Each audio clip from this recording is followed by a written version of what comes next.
All right. Welcome to the I'm a Practicing Musician podcast, where we explore what it means to be a practicing musician from perspectives spanning music educators to famous musicians. I'm your host, Jake Douglas, and I hope you're ready to be blown away today. We've got a dynamic duo joining us, Leah Tsunomori and Zane Bravo. Leah is a physics and engineering whiz kid at the University of Montana, but she's also been making sweet music with her clarinet since fifth grade. Talk about a multi-talented superstar. Bet you're glad that your mom wrote that bio in that way. So always wonderful. Then there's Zane, the French horn maestro, hailing all the way from Taft, California.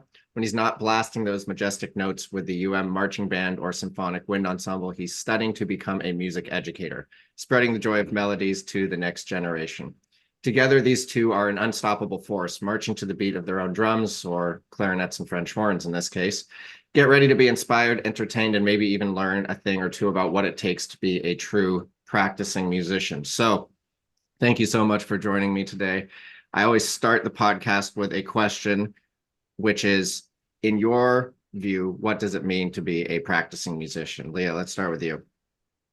I think for me to be a practicing musician, it means to just be doing music regularly, like playing music or analyzing it or thinking about it or working on it, I guess, like just participating in music creation. Yeah. Zane, how about yourself? For me, I believe being a practicing musician involves this is somewhat similar to Leah's definition. Being engaged in the process of music making, or in my opinion, there's some import to those that are just analyzing music, just being there for the musicians, doing those things. I consider all of these people practicing musicians.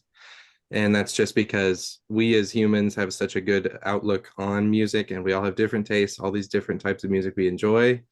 And music listening is a huge part of being a musician. So I think that anybody has the capacity to be a practicing musician.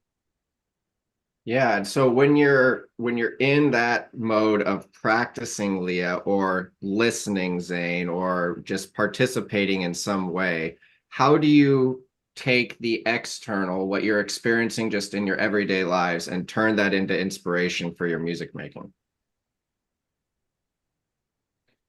Well, I think as a musician, we take every single experience we've been through as a foundation for our own music making. So the things that I've gone through my entire life, the experiences I've had, I think fund and fulfill my music education as a whole and my fulfillment as a musician. So these experiences that I have on a regular basis will influence the emotions I feel while playing or while practicing or while doing these things. That's all influenced by experience and what I've experienced as a musician. Mm, I yeah. think I would add too, it depends on my mood, I guess. So if I'm like really frustrated, I'm gonna want to play like marches, like super fast stuff to get, my adrenaline out. If I'm more relaxed, I want to play smoother lyrical pieces just based on the daily experience rather than like lifelong experience. Angry clarinet, huh? Yeah. Nice. Yeah, I think for myself it goes omnidirectional, or so I find inspiration in everyday life that goes into my music, the moods, the different experiences that I have, and then the music, I experience life as music as well, where it's like the crescendo, the decrescendo, the different expressions, the different ways of thinking about the uh, every experience I can relate to some musical quality, and then help me understand how to resolve whatever it is that I'm experiencing in that moment that might be creating dissonance, or there's lots of different ways of going about it. But so why, let's see, how long have each of you been playing music? Leah, let's start with you. Well, my mom is a music teacher and she started out in elementary school, and I was in her music classes in elementary school. Mhm. So I did a lot of, the regular music class thing in elementary school where you like play the glockenspiel, you just, mess around with drums and stuff. I don't know if that really counts, but I mean, I have been playing music since those middle or elementary school classes. But I did start playing the clarinet actually in fifth grade in that little band. Nice, nice. How about yourself, Zane? This next year, this coming school year will be the 13th year of my music making so far. So Okay. I did guitar lessons when I was really small, which I'm not really counting into that, but I also started in fifth grade, and here in California, we don't have or at least where I'm from, we don't have a super enriched, like younger elementary general music education. So we have like in fourth grade, I had recorder class, and then that was all the general music that I got, and then it was straight into band. Hmm. So that was since fifth grade, I've been a band kid and been doing that. French horn the whole time, or did they start I you right started on off with trumpet, trumpet? pretty standard path. Yeah, started on trumpet, and then I, listened to a bunch of stuff and was like, ooh, the French horn's cool. I'm gonna do that. And I did that like sophomore year of high school. I switched to French horn. Yeah, nice. Yeah, French horn's a little bit big for a fifth grader, huh? A little bit, yeah. Yeah, requires too much air. Yeah. Yeah, I think I started on flute when I was 4, little curved head joint, and Hmm. wearing my Batman outfit, running around playing my flute. It was pretty fun. Had a Exciting. good- yeah, had a good time. But yeah, I play drums now primarily. I love drums and I compose on piano, and I was in jazz band for a few years doing saxophone, but drums are the Oh thing yeah. that gets me going. So, Yeah. um, so what was your general trajectory, Zane, going from just dabbling in guitar, maybe a few lessons, to trumpet to French horn? How did that whole thing progress? Well, I always was fairly involved with the with my church worship and stuff like that, doing guitar. Like my teacher back then was our like worship leader, and he was teaching me guitar as well as a couple of my friends. Um, Put on a couple like recitals at church and did that kind of thing. But it wasn't super serious, and my family is not particularly musical. But I remember when I was young, my great grandma would sit me on her lap and we'd do bossa nova on the piano all the time. That's what her big thing was, just sitting there playing the keyboard, and she'd have me up on her lap and we'd be playing all the time. Um, and I did that for until the day she died, really. It was like a week before that we were still playing the piano. And later on, I was just like, you know what?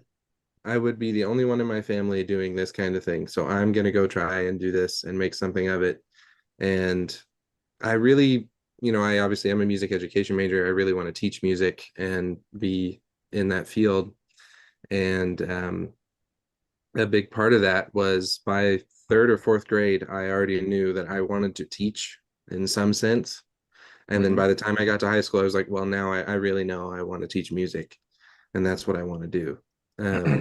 And I mean, I've done a ton of music making. I was also in jazz band. I was jazz piano player all 4 years of high school, and last year in college, I was in the strings program, first cello. I did the after school drum line. I did keyboard and synth stuff for that profession or competing drum line. Sorry, um, and it was just a blast.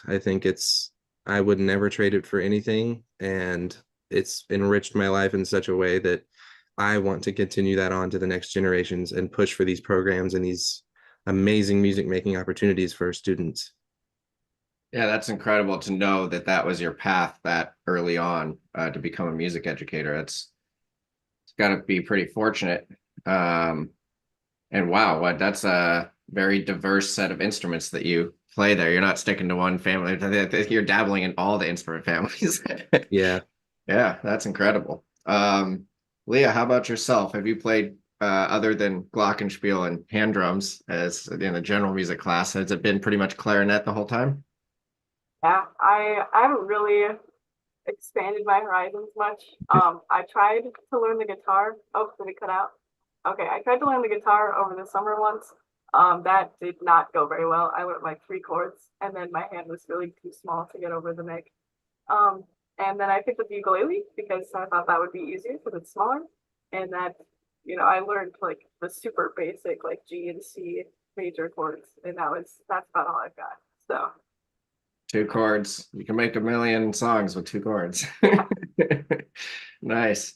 Well, Zane, I don't know if you know, but we do have, we're working on a worship music curriculum that is pretty exciting because, especially for the mass exodus that happened from public to private school into homeschooling, and 70% of homeschoolers being Christian, I think that this is going to help a lot of people align the music education opportunities, not only with their interest, but with the fact that there is no current music education curriculum for homeschoolers.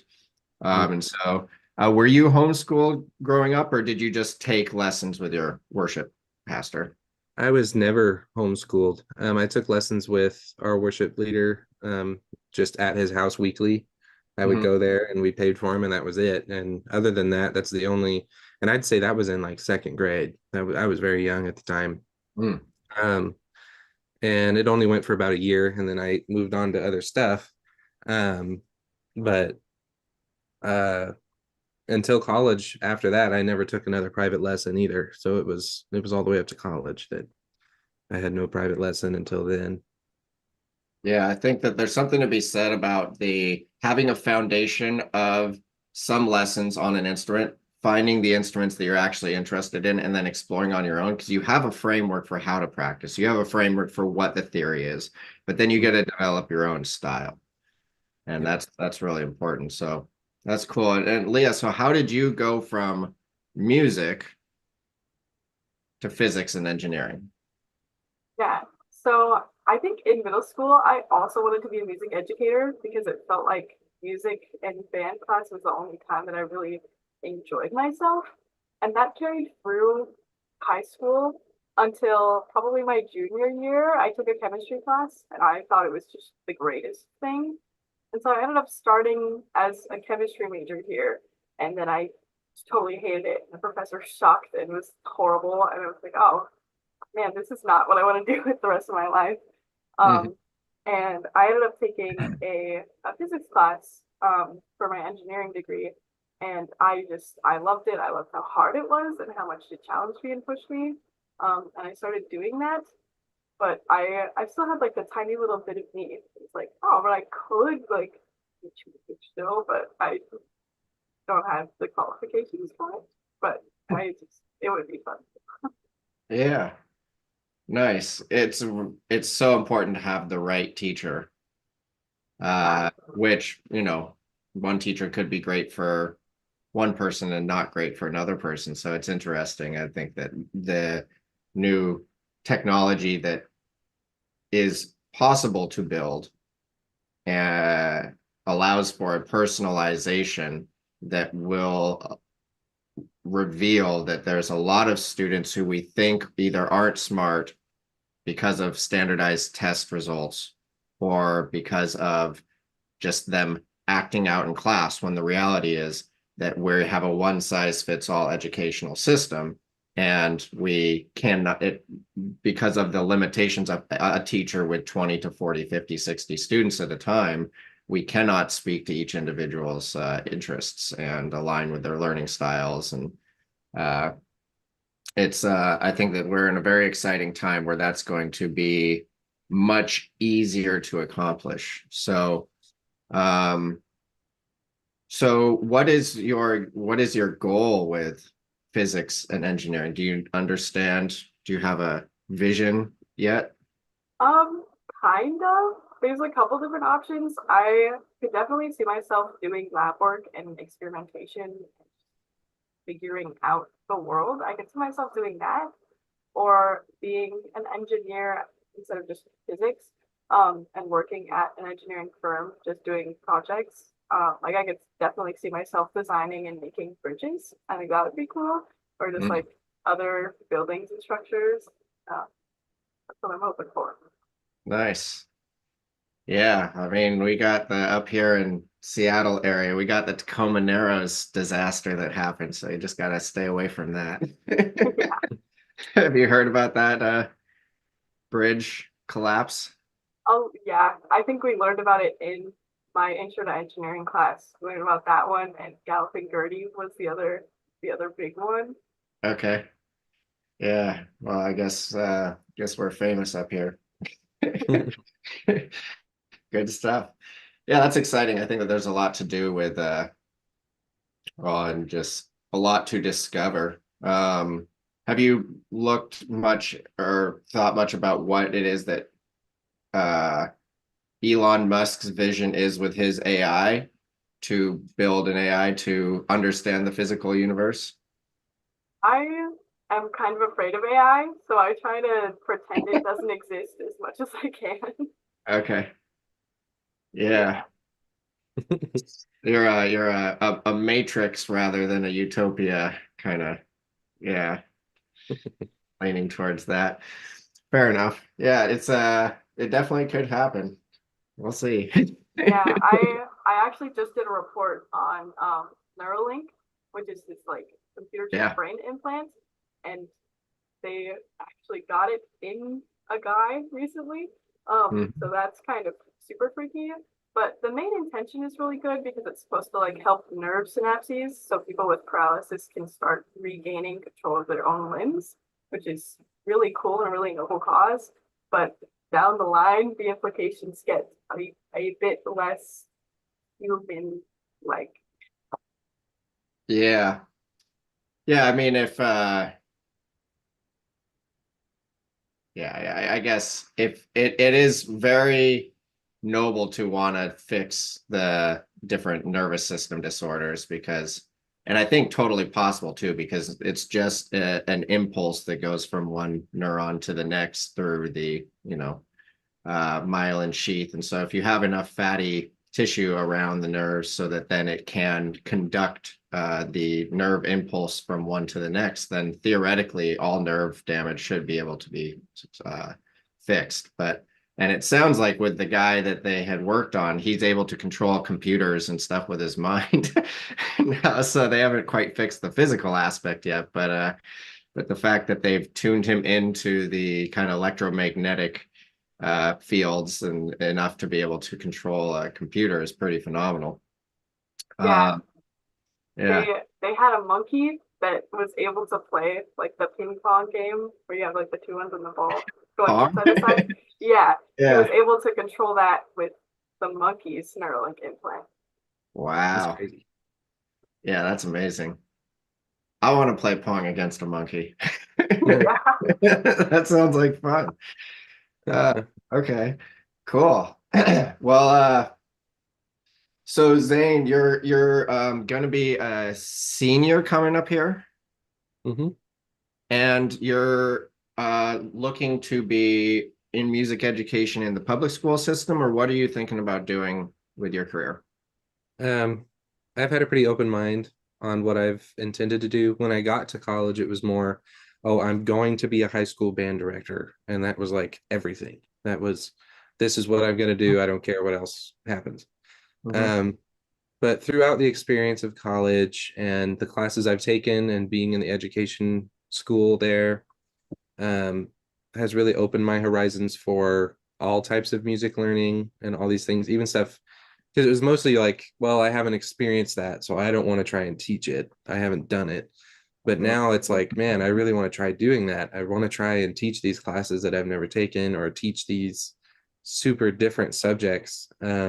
Like we're doing, or we already did I did a project this semester on like implementing non-traditional music classes into a school. So doing like mine was a piano lab class, which a lot of high schools have, but we had tons of ideas from like a world music class, a world rhythms class, a we had like a traditional general music aspect of it the whole way through was part of the project. So it was a super enlightening thing. So my prospect as a music educator is really open right now. Mhm. Obviously, my preference is still instrumental, high school focused. Mhm. That's where I think I would be the most comfortable and most enriched by the environment I'm in. But um, I don't want to close my mind off to other things whenever I can be there for other students or for other experiences for myself. Yeah. Well, you probably know about the California Prop 28 funding and the $1 billion, 80% of which has to go to hiring new teachers because California has very low music program offerings compared to the rest of the nation. But apparently, when California starts implementing different propositions like that than a lot of other states will follow. But being in, where's Taft? Is that like central? It's Southern California. It's a little outside of Bakersfield, a little north of LA. Oh, okay. I went to school in Claremont, the Claremont colleges. Okay. But Kind of for really. some reason, I don't think I ever visited Taft. Yeah, how far away is Taft from like Pomona or Claremont? Probably about 3.5, 4 hours. Oh, okay. We're Yeah. out in the middle of the desert, San Joaquin Valley desert. Hmm. Um, a little more west, like southwest from Bakersfield, like 50 minutes away, Yeah. if that makes any sense. I don't know that area too much. I mean, I lived in this little bubble. It was Okay. Yeah. awesome, but I didn't get out too much unless I was like, I'm gonna go to Joshua Tree or I'm gonna go to Death Valley or I'm gonna, I did all these Pitzer outdoor activities was our club that gave us money to go do whatever we wanted to do. So Yeah. um but yeah, I didn't spend too much time in California other than when I was playing concerts in LA and all over, but that's a different kind of story. Well, the I think it's interesting creating, as you put it, non-traditional music classes. That's one of the things that we're really passionate about, starting with the music, worship music for homeschoolers. But, just looking at the data and seeing that last year, only 1.9% of all music streamed in the United States was classical music. It's like, okay, think about being a little kid and you're like, oh, I can't wait till I get to fifth grade so I can take a music class. And then the teacher's like, you can take music this year. They're like, yes. What do you want to learn? I want to learn guitar. Like that's what I listen to. Well, we don't really teach guitar in most schools. Okay, what do you want to learn? Well, piano. We don't really do that either. Yeah. Like, what can I learn? Well, you can learn flute, like me. Mhm. It's like, what's flute? Yeah. And so for kids, it's like if they're interested in something, you don't have to convince them to learn it. Right.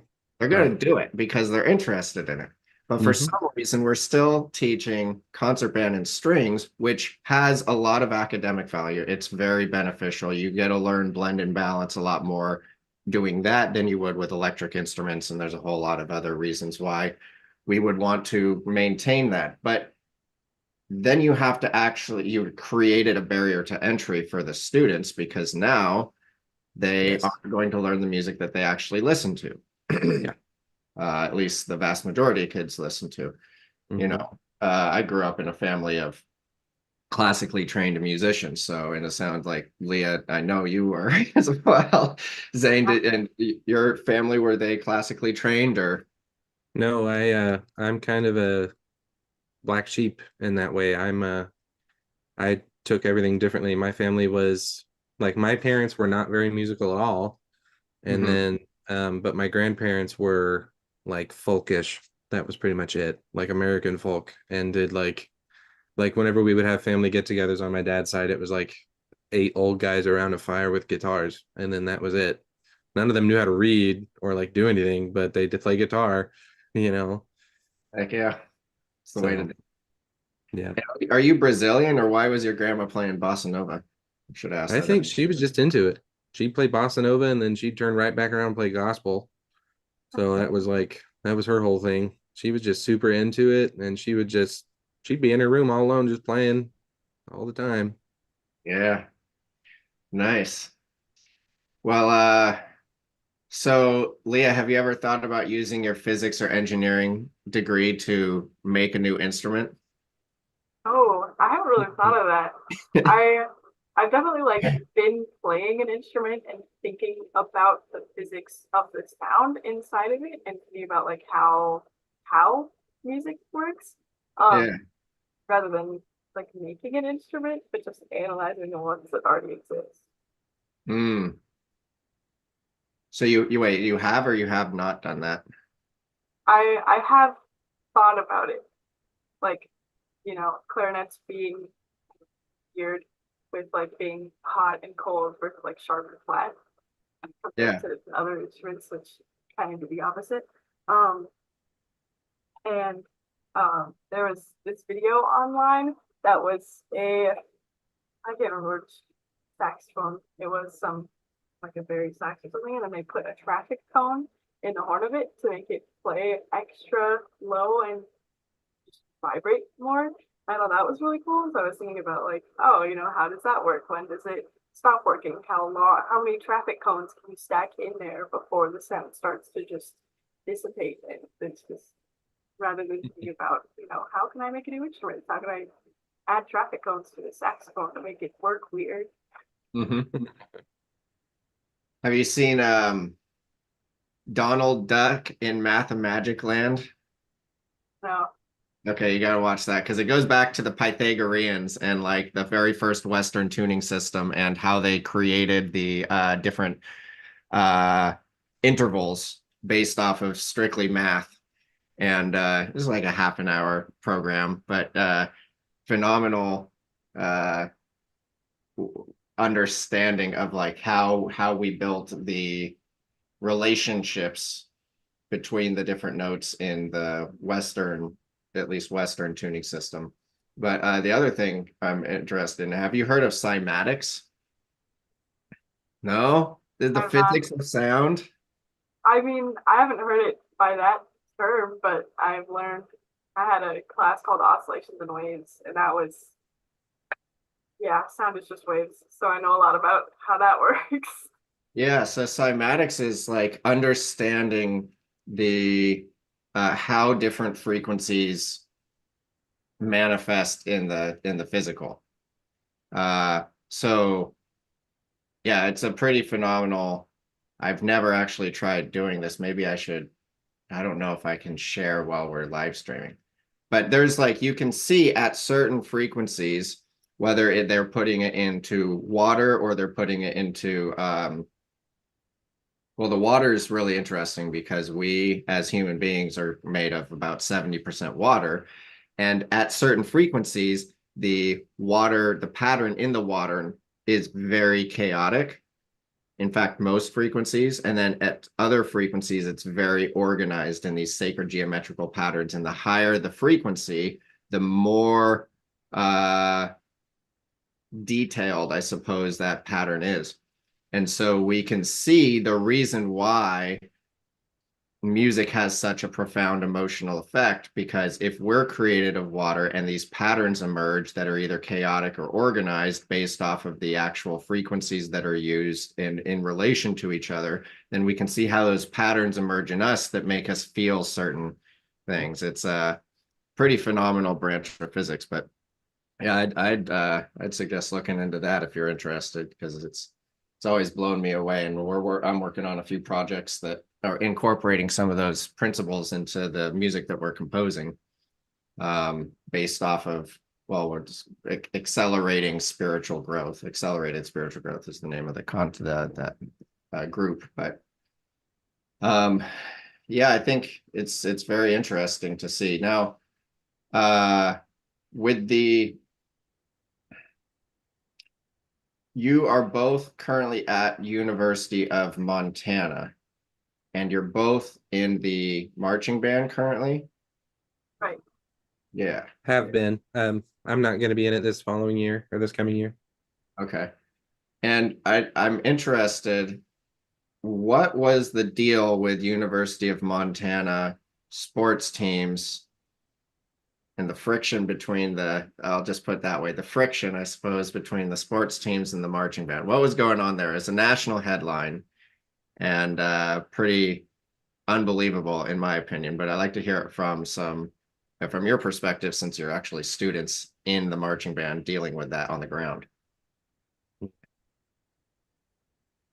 I didn't know a ton about what was actually going on. I guess I didn't really ask any questions. It was like, oh, we're having problems. And I went, okay. That was pretty much all I got.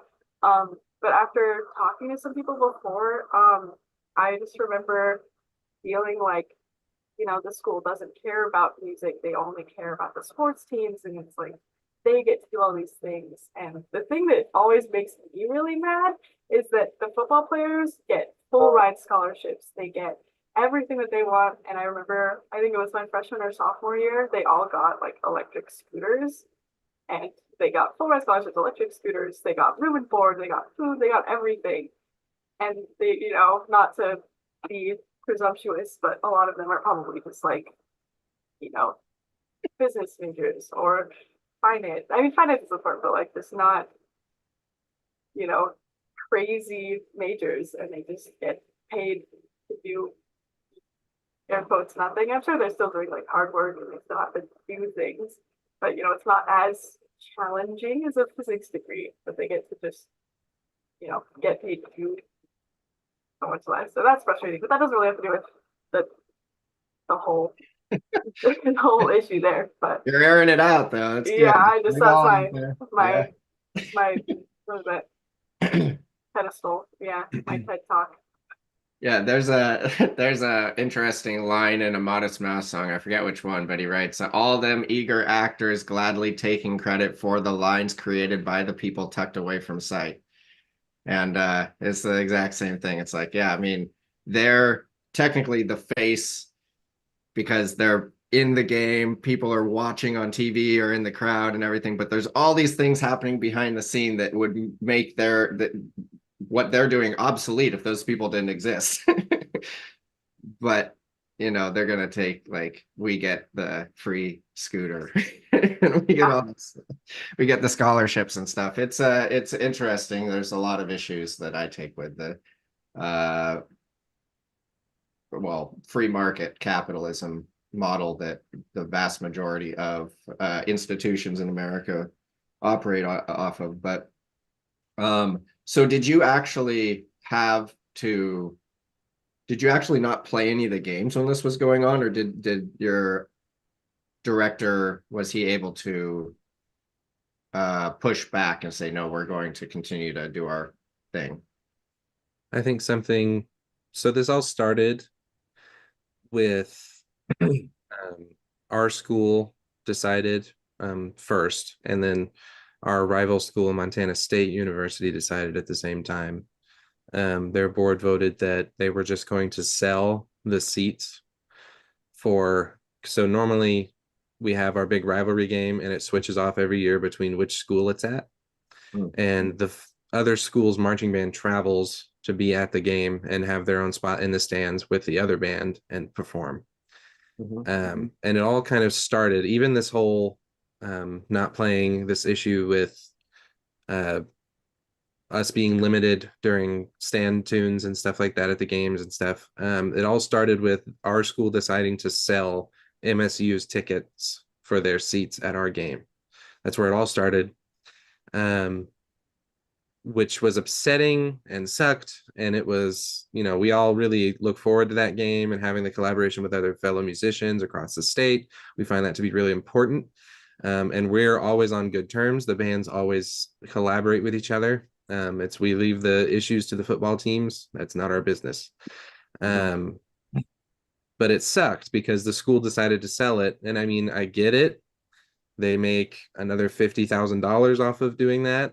That's how that goes. But honestly, they make so much money off those games anyway. I don't see why that was an issue. But I think I've gone way too far from the question already. No, I mean, you're making a really good point. I think I was smiling because it's like, so I didn't realize that the actual issue was that your school sold the other school's seats. So it's like this like big middle finger. Like, yeah, uh, yeah. I think I learned a little bit more about what happened with that specific scenario.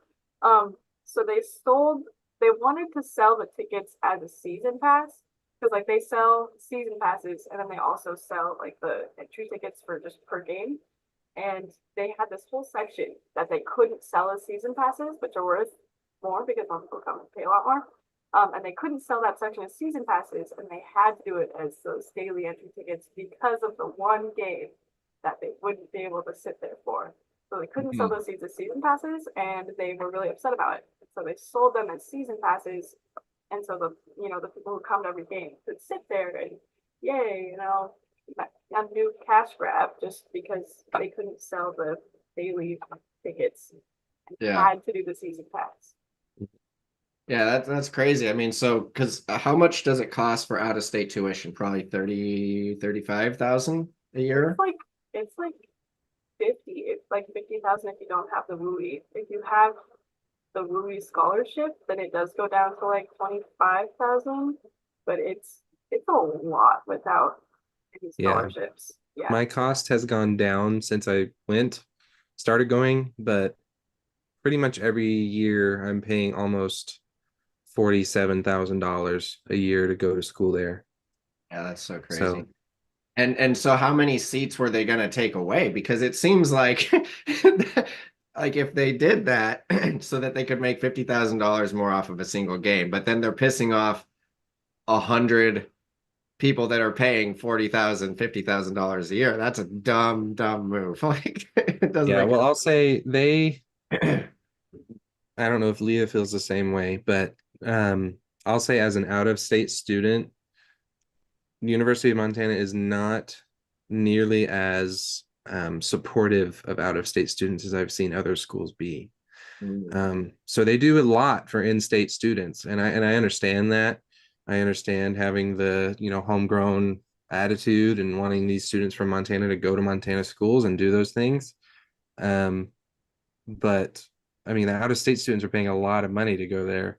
We're funding that school in more than a few ways, and the fact that our school likely makes at least $300 million a year just off of students Yeah. for that purpose. And don't get me wrong, that's not necessarily accounting for scholarships and grants that they give, but still, that is a lot of money that each individual student is paying. All of that kind of, it all comes together at some point. And it's also just proven with all of the current like projects and things that are going on our campus and stuff not even being funded by the school. They're funded by private donor. Like the school's not even spending their money for the betterment of their facilities and for our campus, Mm.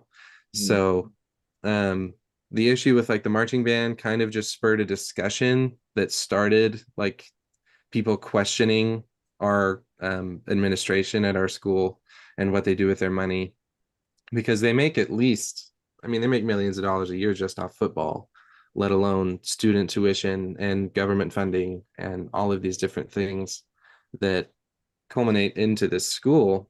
But I think the national coverage and people being upset about it makes sense. And obviously, we care a lot about our director and our program and the band itself. So we kind of all tried to stay out of the whole situation as much as we could and tried to tell people not to, hate on our school because of it, because it will just end up being an issue. And it still was an issue. So we just proved our point because they still sold those tickets. They still didn't let them come. And now for years to come, we're not traveling. Nobody's traveling to go to those games anymore. So it's done. That was a tradition for decades. And you think Um, this incident is what led to them stop not traveling anymore? I 100% do. Yeah, I believe so. I Wow. think there's something to be said for who is the highest paid in this school as well. Oh There's yeah. something to be said for that. I will say not a single person, not a single faculty member in the School of Music makes anywhere near six figures, not one. And pretty much everybody in the athletics department makes at or above six figures. And Mm. that's just shows where priorities lie as far as academics and athletics. And now, granted, we're not the largest degree path in the school. I understand that we're not going to have the funding that every other path has, but um, it just shows where their priorities already lie with how they appreciate the building, the facilities, and their faculty, and where I think all of that spurred into this whole marching band thing, causing people to question this issue, and it brought light to it. So I'm hoping that some improvements will happen throughout this next year and years to come, because finally people are acknowledging the issues, and rather than just saying, oh, well, it doesn't matter. It's, they make money. Yeah. So, Yeah, no, this is a huge issue. So have you've actually seen the school's 990s and determined that there are pay differences between the oh, different. yeah, it's totally public information. You can look it up right now. I mean, it's by year, you can see faculty member salaries. Our director is the highest paid, or our the president of our school is the highest paid official in Montana, makes Mm, $350,000 a year. yeah. Um, and the next highest paid is the head football coach in that school. Mhm. So, and nobody, the highest paid person in the School of Music makes almost $95,000 a year and has been there for like 38 years. Yeah. Okay. A And lot of that's a collegiate professor with 2 doctorates and has been there for over 30 years. And they're not even making near what anybody else is making in the other programs. Mhm. So it just shows where priorities are and that they really prioritize athletics in quite a few ways. Yeah, one of the things that I was uh, yeah, it's that's so frustrating to me because the general dynamic of a democratic republic like we live in with capitalism as the economic foundation is that our government cares, and to a degree rightfully so, because I believe wholeheartedly in Maslow's hierarchy of needs that safety and operations are the most fundamental aspects of a functioning society. It's like, okay, well, that's true. So the how do we get the safety and operations to work well? Well, we have to fund the things that actually go into safety and operations. Hmm. And so they put money into things that are going to turn into tax dollars for them so that then they can put that back into safety and operations again. And so you could make that argument if that was the entire case. But then we see that the um, football, not really safety and operations, No, but it does make a lot of money. But then dead. the music, it's like the music also makes a lot of money in some ways. The music industry as a whole, which I see it as three pillars: music products, recorded music, and then live music. Total is $60 billion globally.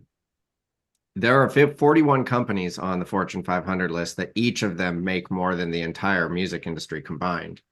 So the government's looking at this and saying, okay, we literally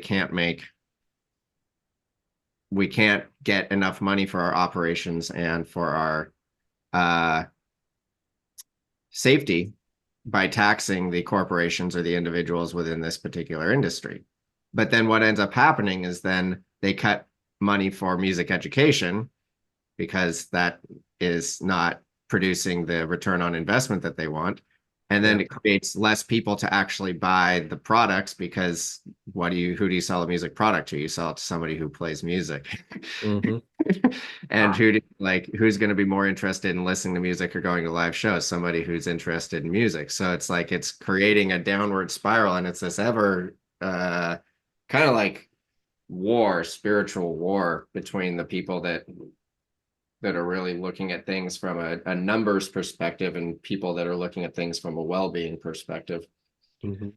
And yeah, it's just really unfortunate. So to see that on that level at your own institution and be able to analyze it like that is pretty phenomenal. Do you see that there's any ways to address this issue, or are there movements on campus working to address the issues, since I would guess that this big national headline brought a lot of this to the light? So is there anything that's been done since that time to address some of these issues?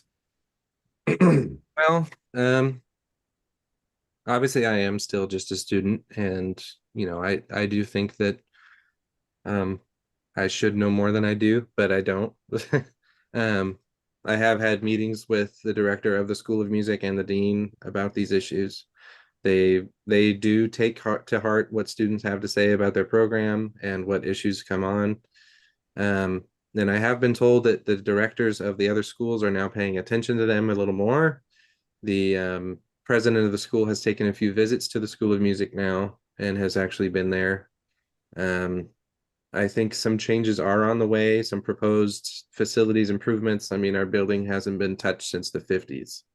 So there's a hole in the roof, it leaks, it rains, there's electrical issues. All we've had in the last 50 years probably at least 50 years, is like 2 practice halls and 2 rooms renovated. That's it.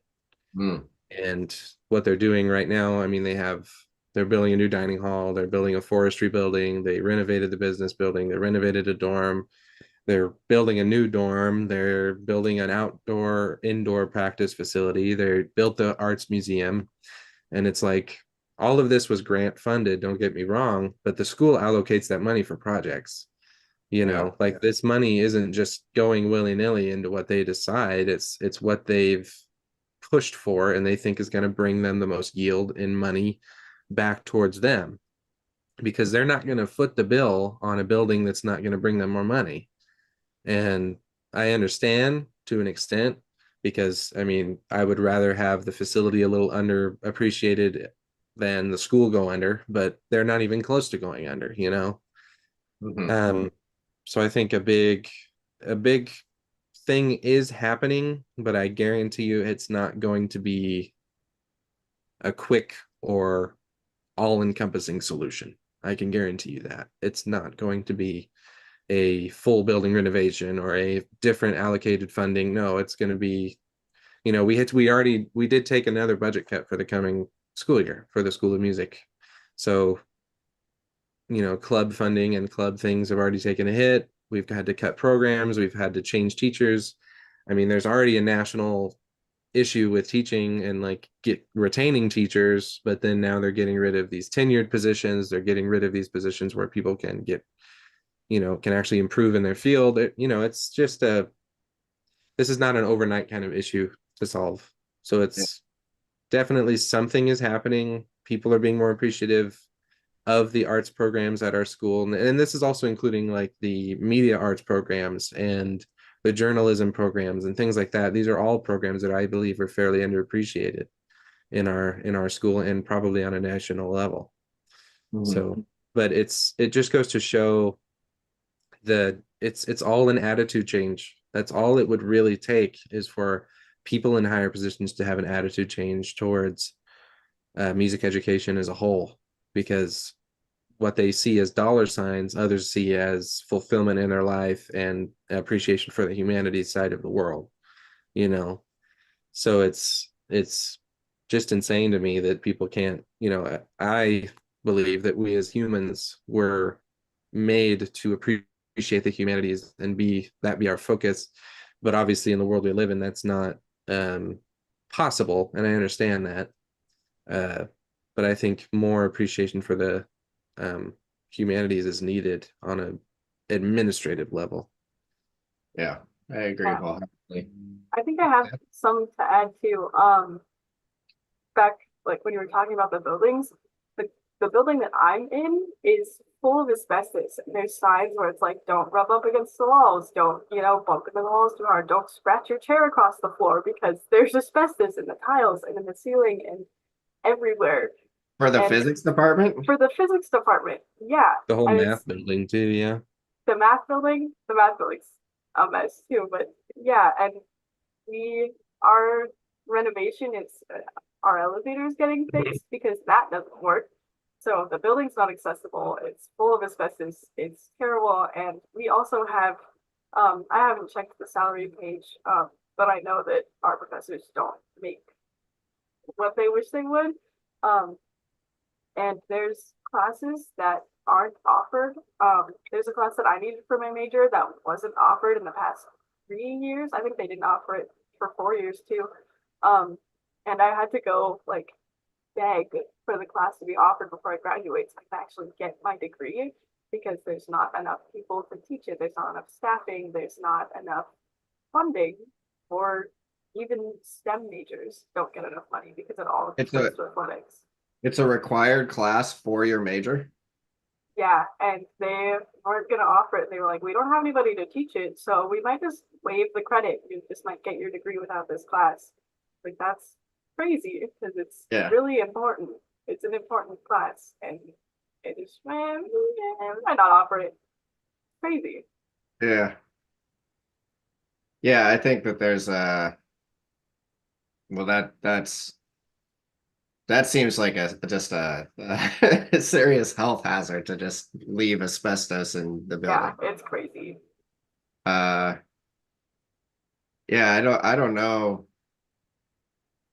I don't know. Well, I guess that like part of these issues, have you ever looked at these issues through the lens of physics or engineering and be like, okay, we have these resources, we have this from a facilities perspective, from a faculty perspective, from a financial perspective, well, three F's.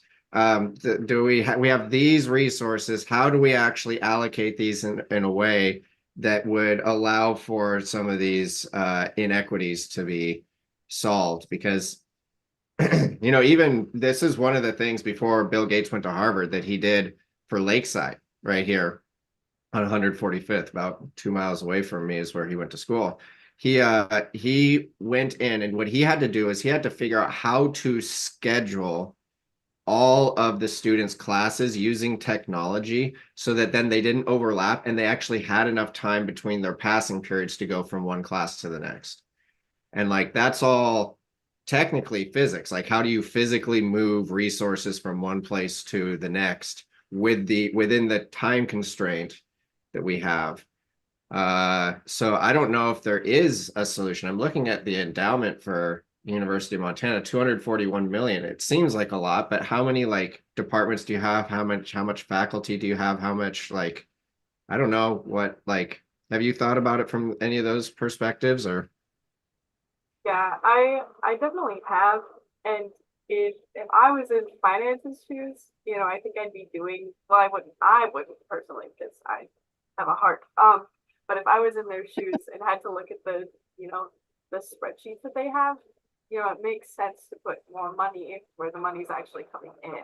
Like our physics department is not a very big department. Like I think there were only like 7 people who graduated with a physics degree this past fall or this past spring. Mhm. Um, and so, they're not going to put money where tuition isn't coming in. They're not going to put money where people aren't paying tickets to watch a physics show. That's not a thing. They watch football. So they're not going to give money to people who aren't bringing money in, even though, our building is full of asbestos and we don't have enough professors. We don't have the right curriculum. And, it's just, I understand why they're doing it. I just don't think they should be. Yeah. Yeah, it's hard. Well, what? I mean, are there like projects? So I was in the executive development program at University of Washington a couple years ago, and one of the guys is a VP at IBM, and they were doing things like creating drone with LEDs to do massive light shows at music festivals and whatnot.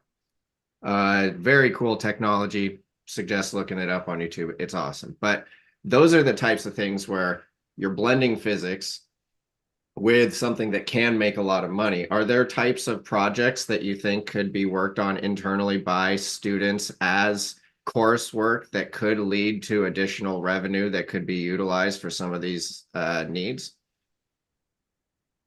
There probably is. I know that we have an observatory, so students will work at the observatory and give shows, and people will pay tickets to go see that. But honestly, I don't know if we have enough funding just to even start those projects. Like talking to professors, I've been trying to like do more research and get into research. And the professor I was doing it under just didn't have the time or money to actually really get into his research. It was always like, no, I have this class to do. I have to take care of my family. I have all these other things to do. I can't, support your club. I can't support this extra project you can do. Nobody working at the school has time Yeah. to do those extra things. Wait, so the physics is only an undergrad degree then? There's no student teachers? Yeah, there's no grad students. Yeah, okay. Yeah, that makes it a little bit harder too. Uh, Interesting.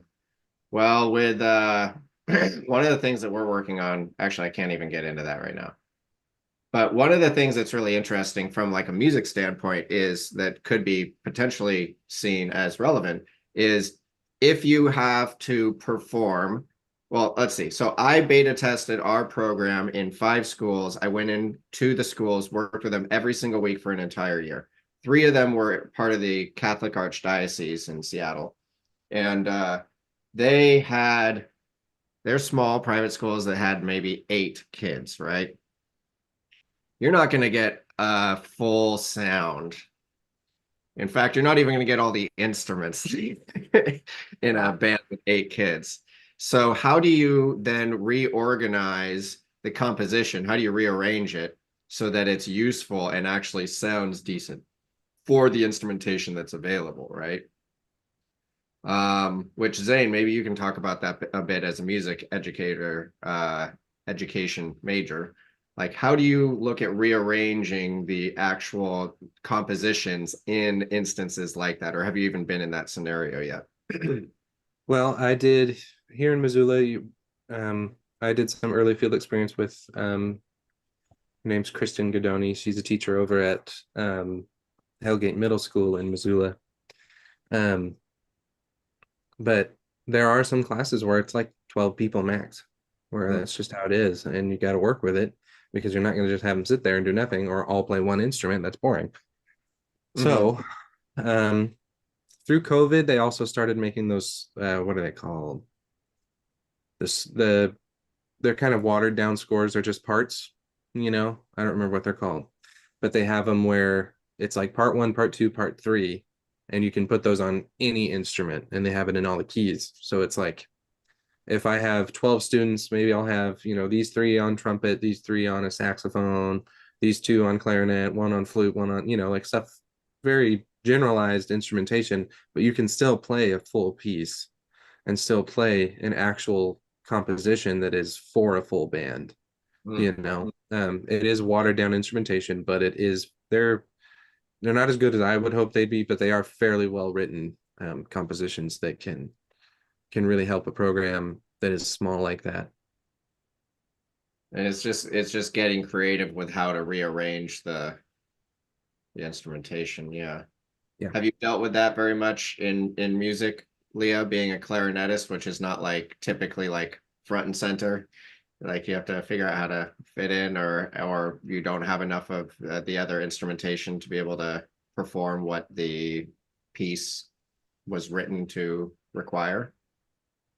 Yeah, I don't know if we've had that instrumentation problem specifically because we've had enough people in the section most of the time. But I think it was this semester in concert band. There was a part where it was just like 3rd part clarinets have this feature, and everybody else was still playing, and our director kept being like, "Come on, clarinets, I can't hear your part. Like, what's going on?" And he ended up being like, "Okay, clarinets play as loud as you can, and trumpets try to play barely at all." And so we had to do that kind of balancing thing. But it wasn't really an instrumentation problem. It was just there were so many other parts that ours just got washed away. Yeah, drowned out. Yeah, it's one of the experiences that we've had here is when the pandemic hit, I was working with one person who was doing graphic design, and that was it.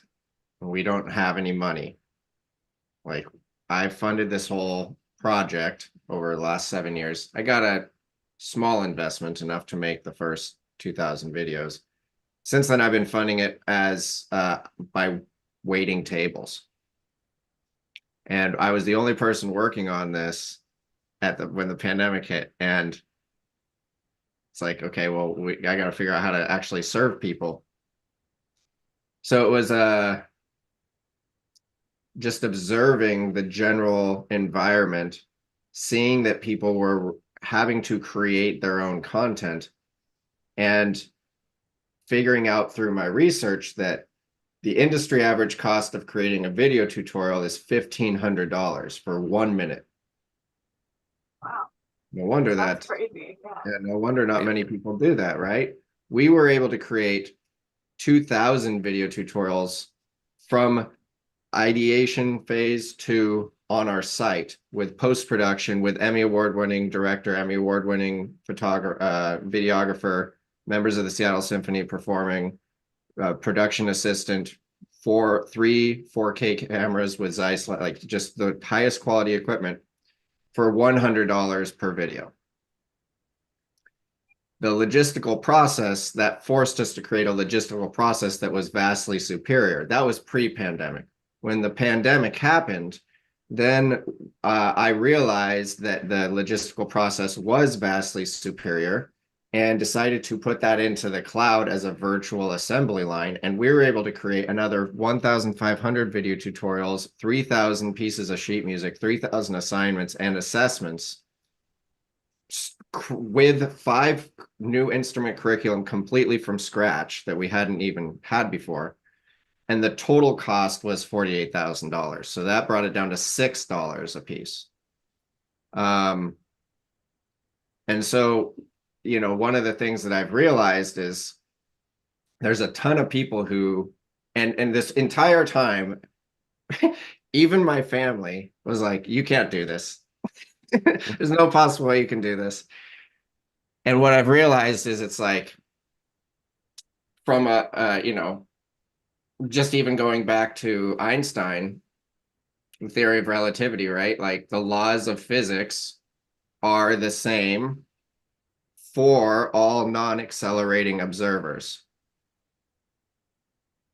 But once you start to accelerate and you start to identify that these limitations are simply within other people's minds, and you don't have to have those limitations within your own mind, then you're able to really innovate and fix the problems in ways that people tell you are not possible to fix them. Mm-hmm. And it's a pretty, that's why I just like, I don't know, most of the time I got this stupid grin on my face because I'm just like, like I just love, I love fixing things. And I think that there's, you know, I think that we're on, not even just with AI, not even with technology, but we're on the precipice of being able to see how much more we can provide to the masses. And there's some very exciting models that will be able to circumvent or even circumnavigate some of these outdated systems that lead to oppression, which is really what it boils down to. And so it'll be interesting to see how we can it's interesting to see how what we're doing, which we won't be in the higher educational institutions for a while, but there are models that I believe are vastly superior to, like, even just the fact that you're talking about your teacher in your physics teacher saying, oh, I don't want to do this because I've got family and stuff. Well, that's true. But also he has tenure. So now it's like they can't let him go.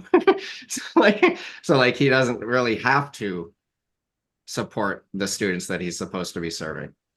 Right. It's just an interesting dynamic. I'm not even like saying that he's a bad person or anything like that. It's just the dynamic of how the educational system is set up. Like, I'm going to do as much work as I possibly can so that then I can get tenured so then they can't fire me. and then some teachers continue to do a lot of work and some teachers don't. I don't know this guy at all. So maybe I shouldn't have made that, used him as an example. But you understand the point I'm making is it's like I think a lot of the times, it's interesting to see how these things happen, and also how when we have the pain of a national headline about how the sports team is oppressing the marching band, then that pain leads to the changes that are now happening with the president coming and talking with the band director and all of these things. So we're almost out of time. This has been really interesting to hear from your perspectives as college students in the middle of the music department. And I'm a huge physics. I love physics. I never really took it, but I just self-studied. I think it's a phenomenal subject. So my question is, the last few minutes that we have here, what else would you like people to know about what it is that you're doing, or what goals do you have, or what would you like to leave off this podcast with? Zain, let's start with you. What would I like? Mm, man. uh, I'm not sure how to answer. Let's see. I have a little idea for what you Go. said at the end Go. of one of your, I can't remember what your, like the start of it was, but by the end of your conversation, you were talking about wanting, a change of mindset is really all it would take to fix the problems. And that I just want to emphasize how true that is. Like if people just decided, maybe we should care about what people care about instead of just trying to make money. Because, in the long run, ideally, I don't know if this is actually true, but I would hope that, if the university cares about their students and really shows that they care about everyone, no matter what they're doing, more people are going to come. More people are going to start paying tuition if, the school has this reputation of caring about the music students and trying to put in the effort to, make the building full of asbestos more safe or make the practice rooms air conditioned and not 500 degrees. If they show that they care and are trying rather than just like, oh, these people make money, let's give them money. It would make a huge difference just having that change of mindset from dollars to livelihood and happiness. Yeah, the spiritual currency. It's interesting. They call physical currency money. And it's like phonetically, if you were to pull it apart, it looks like mon I. And so it's like the one I like is our spiritual currency because we even talk about it like within our colloquial English. It's like we spend our time and we pay attention. So what are we paying attention to while we're spending our time?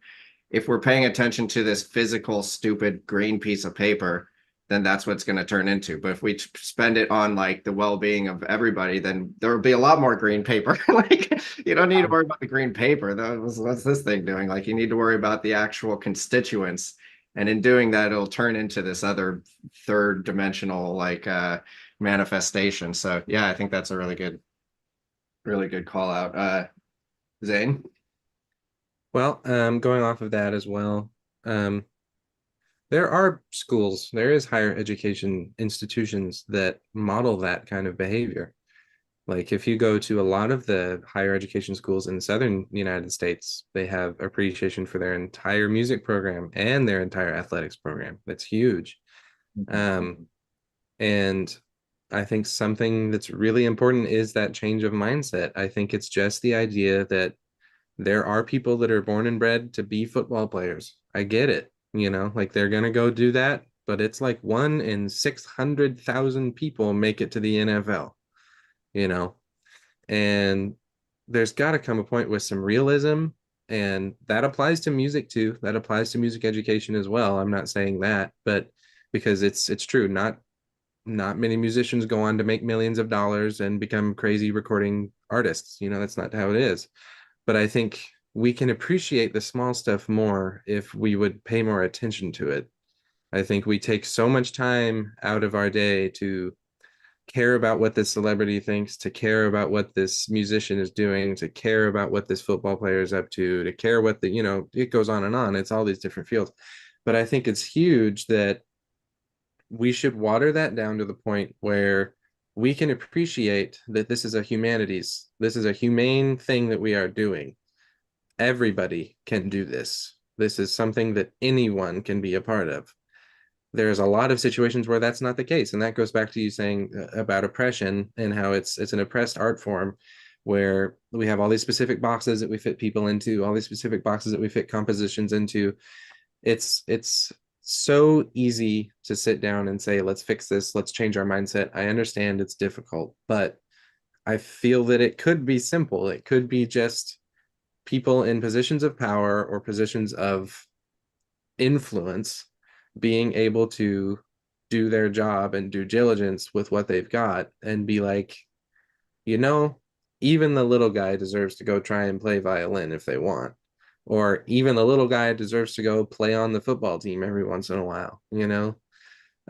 Understanding that we as humans and globally have focused so much on the industrialized part of the world that, I mean, the American school system, we are graded like meat, like that's how it is. That's what we do. We're like, oh, you're graded A, cool, you did well.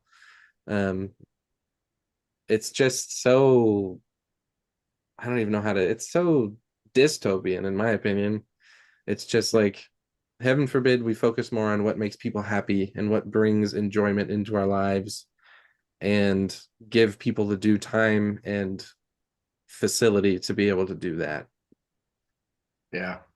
Yeah, we could have a whole podcast about that. I used to give lectures on music as a spiritual tool, and I think it's I've given those all across the United States actually, but we are out of time. I think to sum up what both of you just said is a Winston Churchill quote. Let me see if I can get it right.